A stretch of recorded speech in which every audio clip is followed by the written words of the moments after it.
Esta exposición trata de los ciclos biogeoquímicos. ¿Qué son estos ciclos biogeoquímicos? Bueno, son conexiones y movimientos que existen entre los elementos vivos y los no vivos con el fin de que la energía fluya a través de los ecosistemas. El nombre biogeoquímicos viene del griego, donde bio significa vida y geo tierra. Es necesario que se realice este ciclo para evitar que se agoten y desaparezcan de lo que viene a ser la vida de la Tierra por culpa de escasez de todos los componentes de los que se hablarán a continuación. Es necesario que estos ciclos sucedan para que los elementos o sustancias químicas que se generan durante su descomposición puedan ser aprovechados y depositados en la Tierra. Bueno, en cuanto a la importancia, los ciclos biogeoquímicos son muy importantes para el desarrollo y continuación de la vida en el planeta, ya que todos los seres vivos necesitamos de los elementos que se mueven durante estos ciclos para poder subsistir. También es importante mencionar que se realizan gracias a la energía que fluye abiertamente en el ecosistema y que se obtienen de manera directa o indirecta del Sol. ¿Cuáles son estos ciclos biogeoquímicos? O más bien dicho, ¿cuáles son los elementos? Vienen a ser lo que es el agua, el oxígeno, el carbono, el nitrógeno, fósforo y azufre. Estos seis elementos más comúnmente toman una variedad de formas químicas y se pueden almacenar por periodos largos o cortos en la atmósfera, en la tierra, en el agua y por debajo de la superficie terrestre. La forma como un elemento, o en algunos casos un compuesto como el agua, se mueve entre sus diversas formas, lugares y no vivos, se conoce como un ciclo bioquímico. Ya. Primero cabe recalcar lo que viene a ser macro y micronutrientes. Bueno, por nutrientes nos referimos a todo aquel elemento o molécula cuya presencia en el organismo de un ser viviente es indispensable para la continuidad de su existencia y la reproducción de su especie.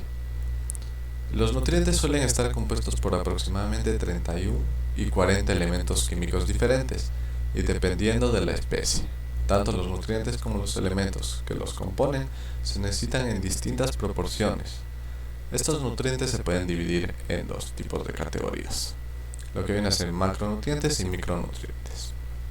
Primero, los macronutrientes son los cuales su presencia en el cuerpo constituye alrededor del 95% de la masa de todos los organismos vivientes. Entre estos compuestos está el carbono, oxígeno, hidrógeno, nitrógeno, azufre, calcio, sodio, cloruro, potasio y fósforo. Estos son los nutrientes que se encuentran con mayor cantidad en el organismo de un ser vivo. De ahí viene lo que viene a ser los micronutrientes. Su presencia en el cuerpo de los seres vivos es indispensable, pero de manera minoritaria a diferencia de los macronutrientes. Estos están compuestos por lo que viene a ser el hierro, el cobre, el zinc, el yodo y la vitamina A.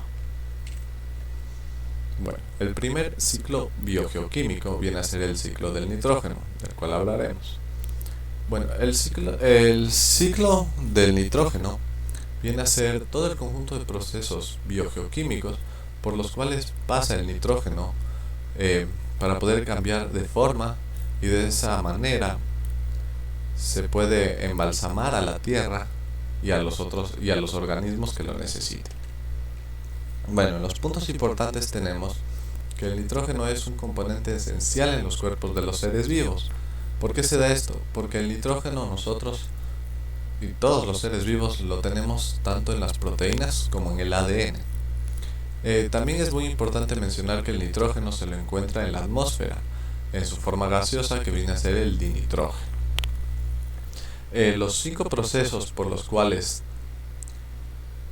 avanza o se mueve este ciclo vienen a ser lo que es la fijación, asimilación, mineralización, nitrificación y desnitrificación. Cuando el nitrógeno llega a ríos, bueno, también es importante mencionar esto, que cuando el nitrógeno llega a los ríos o lagos pueden provocar lo que viene a ser un florecimiento de algas, el cual se conoce como un proceso de eutrofización. Bueno, aquí entrando en más detalle, estos ya son lo que sucede durante cada paso del ciclo del nitrógeno. Al comenzar, el nitrógeno ingresa por medio de las bacterias fijadoras mediante una fijación del nitrógeno. De ahí viene el nombre de este paso que viene a ser la fijación. Como se puede observar en la imagen, el dinitrógeno, gracias a la ayuda de estas bacterias fijadoras, se transforma en un material que ya se encuentra en la Tierra, el cual ya pasará en el siguiente paso a que es la asimilación, que viene a ser las plantas que suelen asimilar esto, no que suelen, algunas asimilan, mientras que otras, por otro lado, otras bacterias siguen tratándolo. Entonces ahí viene lo que se viene a ser el amonio, que es el que es producido por el nitrógeno, que se fija en las bacterias y es incorporado rápidamente en la proteína y otros compuestos del nitrógeno orgánico. De ahí viene que se vuelve a convertir en nitrógeno inorgánico a través de un proceso llamado mineralización, el tercer paso. Durante este proceso, una cantidad significante del nitrógeno contenido dentro del organismo muerto se convierte en amonio. Entonces el nitrógeno orgánico se transforma en este amonio. De ahí pasamos a que a través de la desnitrificación, las formas oxidadas del nitrógeno, como el nitrato y el nitrito, se convierten en dinitrógeno y en menor medida en gas óxido nitroso, lo cual ya llega a liberarlo de nuevo a la atmósfera, completando el ciclo. De ahí viene que los procariontes desnitrificantes convierten los nitratos en NO2, que digo en dinitrógeno gaseosos. Como se puede ver, son los desechos más las bacterias que dan los nitratos y nitritos, y las procariotas desnitrificantes crean el dinitrógeno, el cual será expulsado en forma gaseosa a la atmósfera. De ahí, el nitrógeno viene a ser un nutriente limitante. ¿Por qué se da esto? Porque al ser un elemento limitante, significa que si hay una baja cantidad de esto, no importa cuánto se le dé de otro elemento a una planta, por ejemplo. Como se puede observar en el ejemplo aquí abajo, del lado izquierdo tenemos una planta a la que se le dio menos nitrógeno. A pesar de darle la misma cantidad de agua, potasio, fósforo que a la otra planta, esta planta no va a crecer. ¿Por qué? Porque es un limitante. Entonces, en el otro caso sí se le dio más nitrógeno y la misma cantidad de agua, pero en este caso sí creció. Algo muy importante que hay que mencionar es que durante lo que viene a ser los humanos hemos alterado este proceso, ya que nosotros también creamos el nitrógeno de maneras forzosas, por decirse así, artificiales. Entonces, al crear nosotros esto, desbalanceamos el nitrógeno que existe en el ecosistema. Por ejemplo, si en el caso de que llegara el nitrógeno a un río o por ejemplo un lago, en este lago habría una proliferación excesiva de algas, ya que como es limitante en su forma orgánica y natural, limita el exceso de crecimiento de estas. Pero a nosotros ingresar un extra, aumentamos la población. ¿Y qué sucede en estos casos? Como ya sabemos, las plantas durante la noche eh, consumen oxígeno y botan CO2. En el caso de las algas en un lago, lo que sucede es que este lago pasaría a ser una zona muerta, donde los peces ya no podrían habitar, ya que el agua tendría muy bajas cantidades de oxígeno. El ciclo del azufre. El ciclo del azufre consiste en permitir un movimiento fluido y es bastante complicado, debido a que el azufre sufrirá diversos procesos de oxidación y esto suele ocurrir cuando el componente químico se combina con lo que es el oxígeno. Que habrán posibles que circule de diferentes formas entre el suelo, el agua y los ecosistemas que conforman la biosfera del planeta. Este, Antes de hablar de cómo se genera el ciclo del azufre, debemos saber su importancia en la vida. Ya. ¿Cuál es la importancia de este azufre? Con el ciclo del azufre, los seres vivos garantizan lo que es el correcto funcionamiento de las proteínas, las tiaminas, la coenzima A, glucatión y otros compuestos básicos del organismo. Del mismo modo, tiene varias aplicaciones comerciales. puede ser a partir de un azufre elemental o básico, que esto puede ser como quien dice los productos farmacéuticos, la gasolina, blancamiento de papel, blancamiento del azúcar. También puede ser en lo que es en la agroindustria, que es usado como base de fertilizantes inorgánicos de fosfato. Y entre otros, que puede ser como la regeneración de resinas de intercambio iónico, refinación petrolera, en sí. Este, Vale decir también que el azufre forma parte activa de la nociva lluvia ácida que contribuye lo que es al calentamiento global del planeta, que esto lo que hace es acidificar los océanos y daña de una manera directa hacia las plantas y enferma a los demás seres vivos. ¿Cómo entra el azufre a la atmósfera? Bueno, el azufre tiene tres maneras de entrar a la atmósfera. La uno, que va a ser por la descomposición de moléculas orgánicas. ¿Qué se refiere a esto? Bueno, esto se refiere a la reducción del cuerpo de un organismo vivo a formas más simples de materia. Y en este proceso intervienen lo que son las bacterias y los hongos. Bueno, en el punto 2 tenemos la actividad volcánica, en las emisiones de las erupciones volcánicas y respiraderos geotérmicos. En la 3 tenemos lo que es la quema de combustibles fósiles ejecutadas en procesos industriales dirigidos por el ser humano. Ahora sí vamos a hablar lo que es el proceso del ciclo del azufre. Bueno, tenemos como punto número uno es que en principio las plantas lo que hacen es absorber a través de las raíces, que se encuentra en la corteza de la tierra o si no también en el agua, que es en forma de un sulfato componente de las sales o nutrientes necesarios para lo que es realizar sus funciones vitales. De ahí viene el punto 2, que es por medio de este proceso, las plantas lo que hacen es reducir los sulfatos en sulfuros. Una vez que esto está en las plantas y también obviamente que va a ser a los vegetales, el azufre pasa al organismo de los animales herbívoros cuando estos se alimentan. Entonces ahí a continuación vienen los animales herbívoros que se alimentan de los animales herbívoros, razón por la cual el azufre continúa su ciclo y contribuye con sus nutrientes a estos consumidores. Ya, ¿qué pasa cuando los animales carnívoros mueren? Bueno, sus cuerpos quedan lo que es en el suelo y los organismos descomponedores, que ya sabemos que son las bacterias y hongos, convierten sus restos en partículas orgánicas, desintegrándolas nuevamente en sulfato.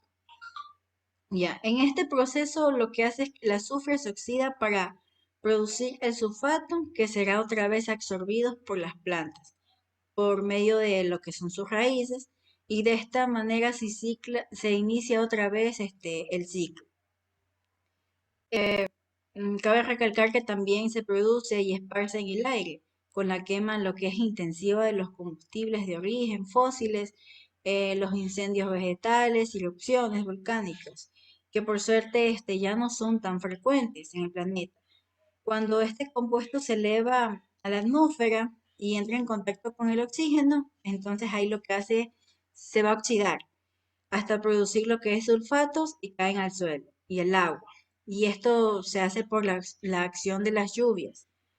De esta forma el azufre regresa al suelo para que el ciclo perdure indefinitivamente. Y por el contrario, el dióxido de azufre puede ser absorbido por las plantas directamente de la atmósfera. Ciclos de fósforo.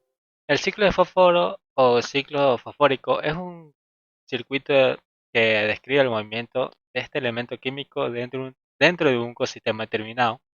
El fósforo es un elemento no metálico y multivalente, sumamente reactivo. Se encuentra en la naturaleza y en diversos sedimentos rocosos, inorgánicos, y en el cuerpo de los seres vivientes, en lo que forma parte vital, aunque a baja escala. También el ciclo del fósforo forma parte de los ciclos bioquímicos, en lo que la vida y los elementos inorgánicos mantienen una balance para que diversos elementos químicos sean reciclados Sin embargo, en comparación con el ciclo de nitrógeno y el carbón o el agua, se trata de un ciclo sumamente lento, ya que el fósforo no forma compuestos eh, volátiles que pueden desplazarse con facilidad del agua a la atmósfera y de allí de vuelta a la Tierra en donde es su origen. La planta también cumple un rol vital en la fijación y transmisión del fósforo, como se verá cuando analicemos sus distintas etapas más adelante. Siguiente diapositiva. Importancia del ciclo de fósforo.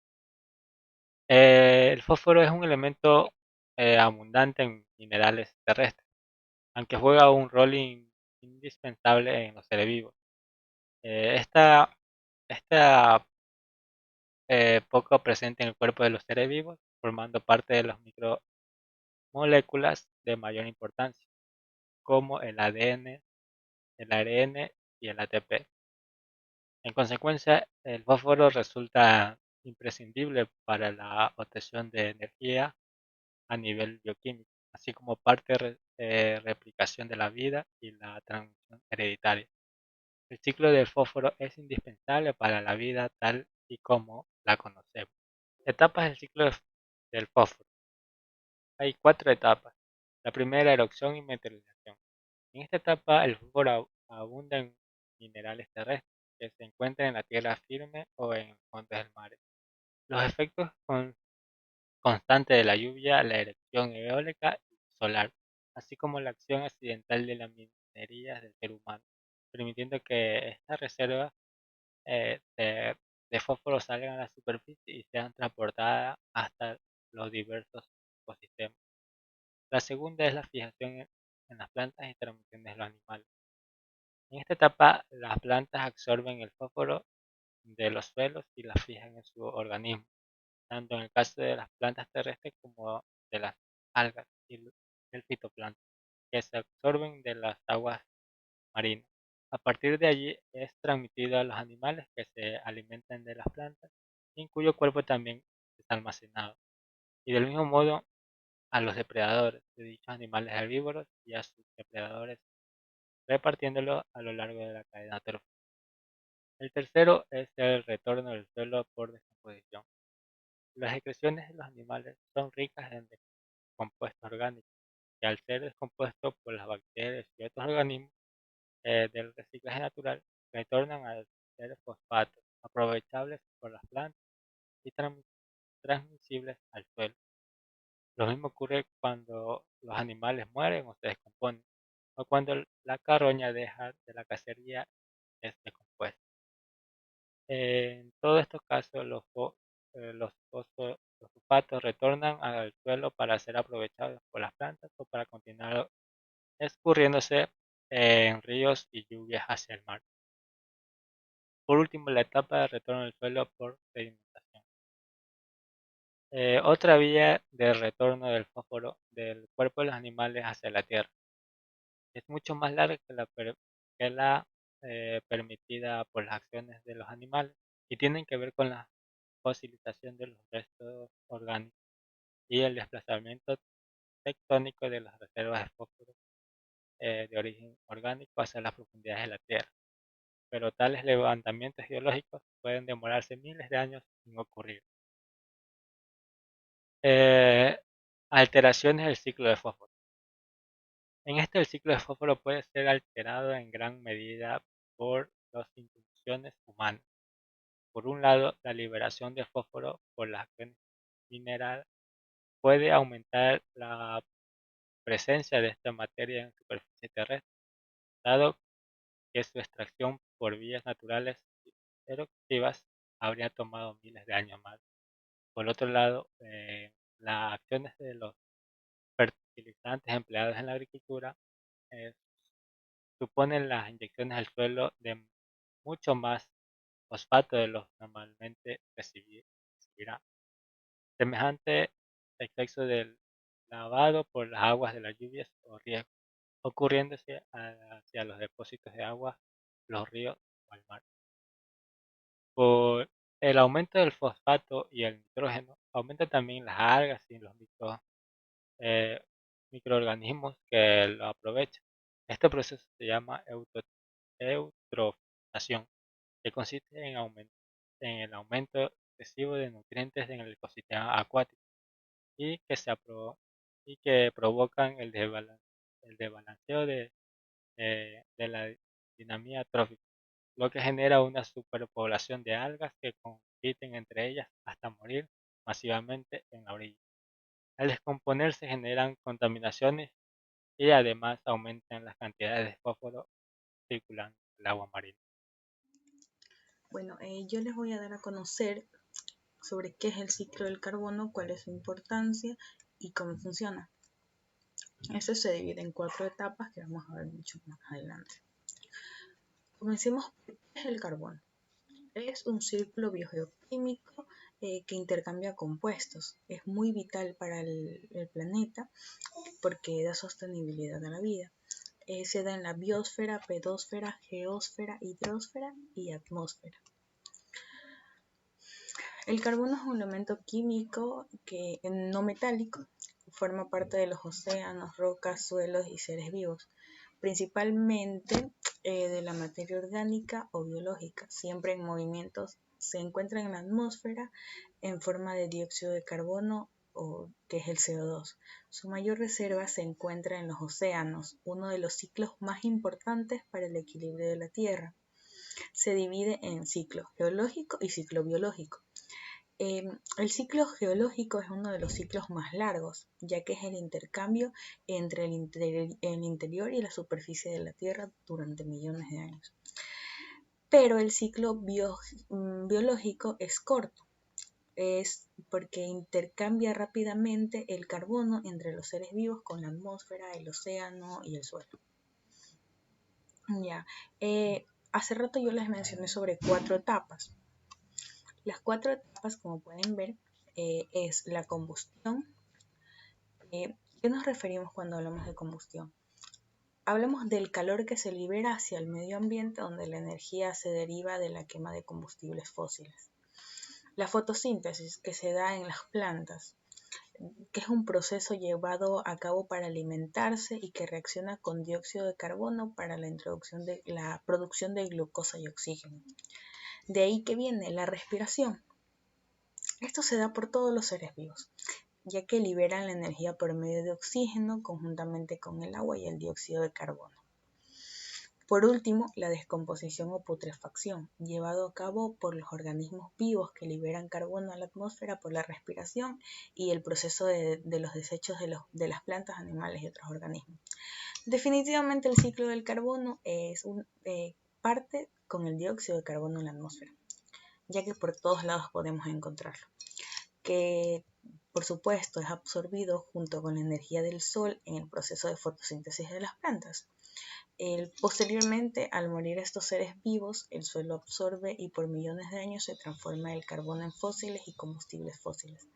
Luego, al ser el uso de estos combustibles, el carbono se transforma nuevamente entrando a la atmósfera como dióxido de carbono. Finalmente, en los océanos, por la disolución de dióxido de carbono, el cual es liberado a la atmósfera por la fotosíntesis de las plantas, la descomposición de la roca caliza y la respiración de los animales.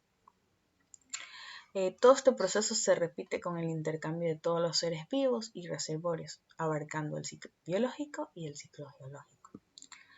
¿Cuál es la importancia del ciclo del carbono? Prácticamente es fundamental para la regulación del clima y para el sostenimiento de la vida en el planeta al ser reciclado y reusado por la biosfera. Un ciclo de energía que fluye por el ecosistema terrestre mediante la fotosíntesis de las plantas, por los animales u organismos descomponedores en los océanos. Gracias a esto existe un círculo de elementos entre lo que es el ser vivo, los seres vivos y el medio ambiente. También por lo que es un proceso que hace que las estructuras químicas formadas se descompongan y prácticamente vuelva esa materia al medio ambiente. Los organismos se vinculan con el medio ambiente a un nivel elemental. También los seres vivos están compuestos de carbono y se alimentan del mismo bajo diversas formas. Un dato muy importante también. ¿Cuál es el impacto que causa el ser humano? Sin duda alguna, las actividades que nosotros hacemos, que en el estado natural o normal del ciclo del carbono, que es un impacto. Sobre todo las emisiones de dióxido de carbono a la atmósfera que alteran los patrones meteorológicos o efectos sobre el clima global. La cantidad de carbono que se ha incrementado por la modificación de los ecosistemas para extraer el mismo de la atmósfera, la deforestación y su emisión directa por la quema de combustibles fósiles y la fabricación de hormigón. Para no hacerlo más largo, en resumen, el ciclo del carbono global tiene sus principales depósitos y reservorios, como es la atmósfera, la biosfera terrestre, los océanos, los sedimentos y el interior de la Tierra, y esto se da a través de los procesos químicos, físicos, geológicos y biológicos que podemos encontrar.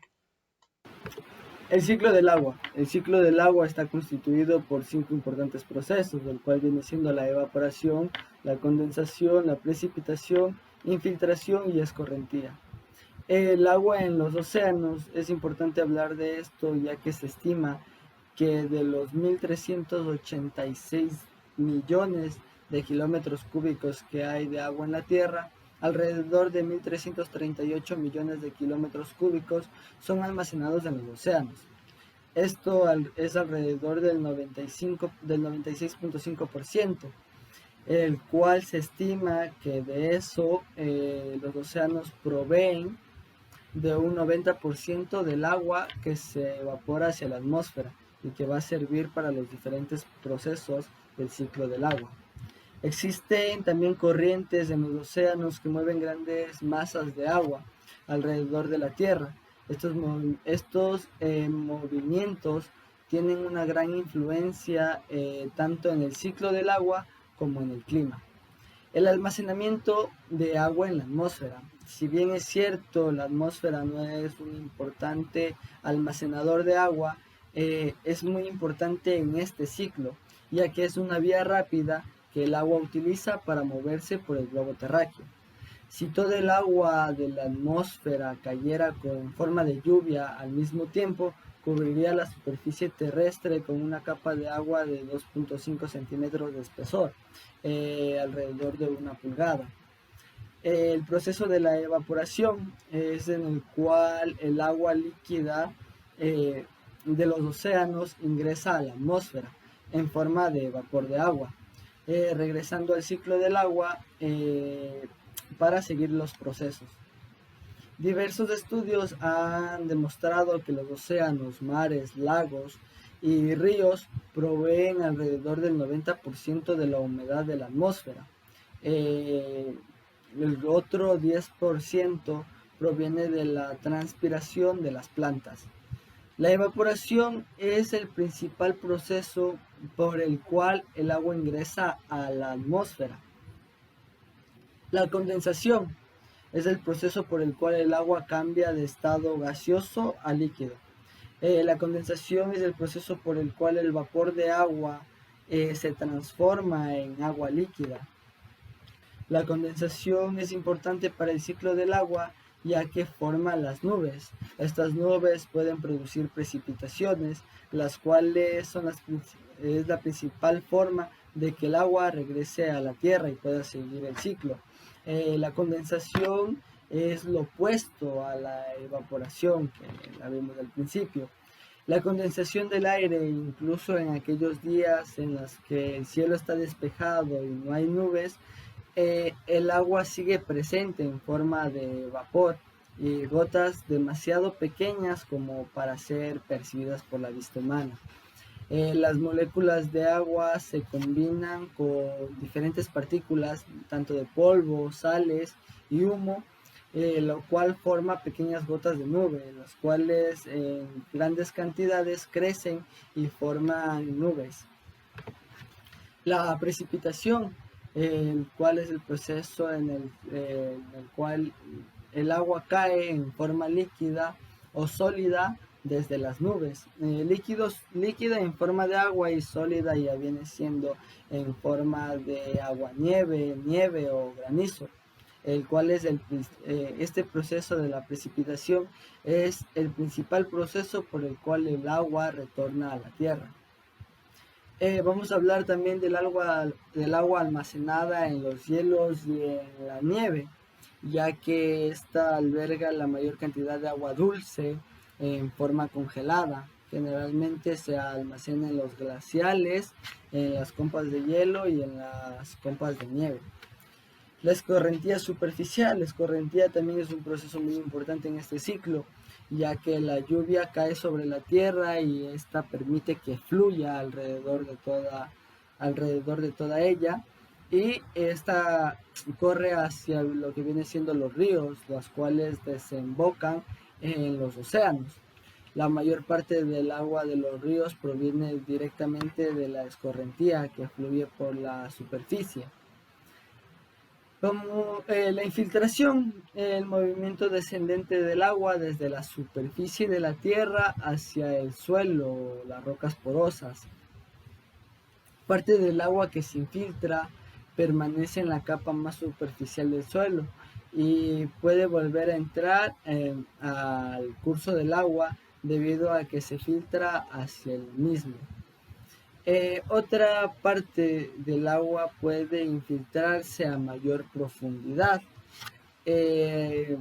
lo cual va a formar los acuíferos subterráneos. Vamos a hablar del proceso de transpiración, que es el 10% de la humedad en la atmósfera. La transpiración es el proceso por el cual el agua es llevado desde las raíces de las plantas hasta pequeños poros que se encuentran en la cara inferior de las hojas, donde se transforman en vapor de agua y se liberan a la atmósfera.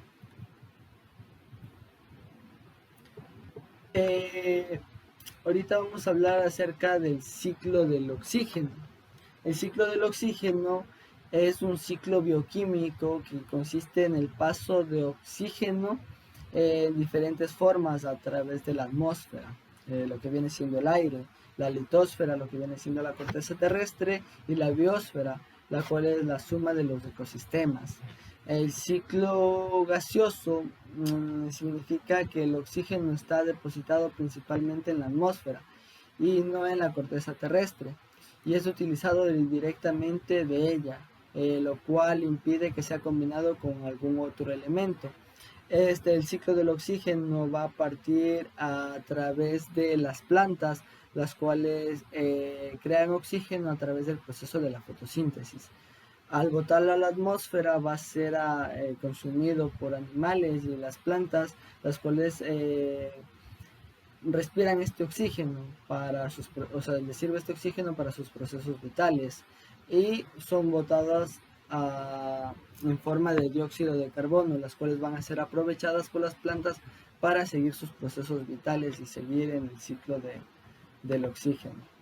Es importante o cabe recalcar ya que constituye alrededor del 20% de la atmósfera de la Tierra, y las plantas son las únicas capaces de producir el oxígeno a través de la fotosíntesis.